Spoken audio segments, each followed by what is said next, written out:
कभी सोचा है कि एक पुरानी बेजान सी दिखने वाली चीज भी कितनी ही कहानियां सुना सकती है। आज हम वीरेन डंगवाल की कविता तोप के जरिए ऐसी ही एक कहानी को परत परत समझने वाले हैं। ये सिर्फ लोहे के एक टुकड़े की कहानी नहीं है, बल्कि ये विरासत, ताकत और सबसे बढ़कर बदलते हुए समय की कहानी है। तो इस सफर में हम कहाँ-कहाँ जाएंगे? सबसे पहले हम देखेंगे कि कंपनी बाग में रखी ये तोप आज कैसी दिखती है।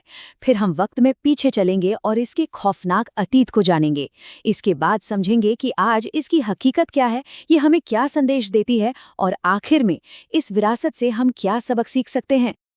तो चलिए कहानी की शुरुआत करते हैं। ये जो दिख रहा है, ये सिर्फ लोहे का एक ढेर नहीं है। समझिए कि ये इतिहास की किताब का एक जीता जागता पन्ना है, जो हमें सीधे उस दौर में ले जाता है जब हमारा देश अपनी आज़ादी के लिए लड़ रहा था।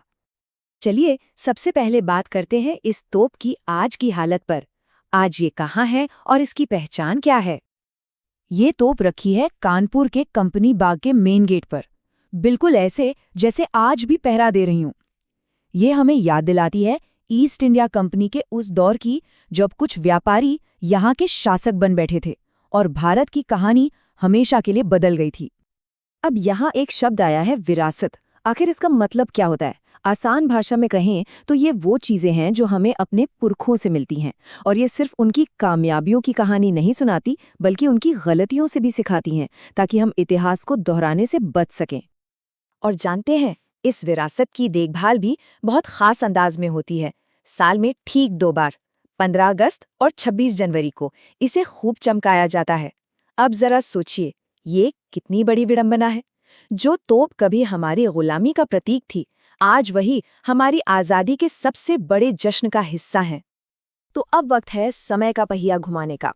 चलिए चलते हैं इस तोप के उस खूनी अतीत में, जब ये सिर्फ एक शांत स्मारक नहीं, बल्कि एक कहर बरपाने वाला हथियार हुआ करती थी। बात है 1857 की क्रांति की। उस दौरान ये तोप अंग्रेजी हुकूमत की ताकत और उनके जुल्म का सबसे बड़ा सबूत थी। इसके मुंह से निकला हर गोला आज़ादी के दीवानों के सपनों को कुचल देता था। ये सिर्फ लोहा नहीं, बल्कि हजारों शहीदों की कहानियों की गवाह है। कवि वीरेन डंगवाल ने अपनी कविता में तो कमाल ही कर दिया है। मानो इस बेजान तोप को जुबान दे दी हो। तो अब खुद अपनी कहानी सुनाती है। उड़ा दिए थे मैंने अच्छे अच्छे सूरमाओं के धज्जे अपने जमाने में। सिर्फ ये एक लाइन ही उस दौर की दहशत को महसूस करने के लिए काफी है। लेकिन वक्त हमेशा एक जैसा नहीं रहता। पहिया घूमा, और अब जरा देखिए कि उस जालिम अतीत से आज की हकीकत कितनी कितनी अलग है। आज इस तोप की सारी हेकड़ी निकल चुकी है। ये अब बस एक नुमाइश की चीज बनकर रह गई है। बाग में आने जाने वाले बच्चे बेखौफ होकर इस पर चढ़ते हैं, मानो ये कोई घोड़ा हो। सोचिए तो सही, जिस तोप की दहाड़ से कभी शूरवीरों के दिल कांप जाते थे, आज उस पर बच्चों की खिलखिलाहट गूंजती है। और सिर्फ बच्चे ही क्यों, अब तो प्रकृति ने भी इस पर अपना हक जमा लिया है। छोटी छोटी गौरैयां इस पर बैठकर चहचहाती हैं, गपशप करती हैं। कभी कभी तो कोई नटखट चिड़िया इसके मुंह के अंदर भी घुस जाती है, मानो ये ऐलान कर रही हो कि तुम्हारा आतंक का जमाना अब खत्म हो गया। तो ये है समय का फेर।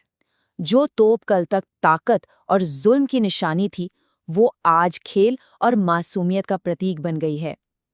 कल तक जो मौत बरसाती थी, आज उस पर जिंदगी चहचहाती है। जो कल डरावनी थी, वो आज पूरी तरह शांत है, निस्तेज है। इस पूरे बदलाव के पीछे एक बहुत गहरा संदेश छिपा हुआ है, और वो संदेश ये है कि आखिरकार समय ही सबसे शक्तिशाली होता है। तोप की ये जो यात्रा है, ये एक चक्र की तरह है। ये ताकत के शिखर से शुरू होती है, फिर एक सजावटी चीज बनती है, फिर बच्चों का खिलौना, और आखिर में इतिहास का एक हिस्सा। ये पूरा चक्र हमें एक ही बात सिखाता है, कोई भी ताकत हमेशा के लिए नहीं रहती। तो इस कविता से हमें क्या सीखने को मिलता है? पहली बात कि जुल्म का राज हमेशा नहीं चलता, उसका अंत होना तय है। दूसरी बात कि कोई कितना भी बड़ा तोप क्यों न हो, एक दिन उसे भी शांत होना ही पड़ता है।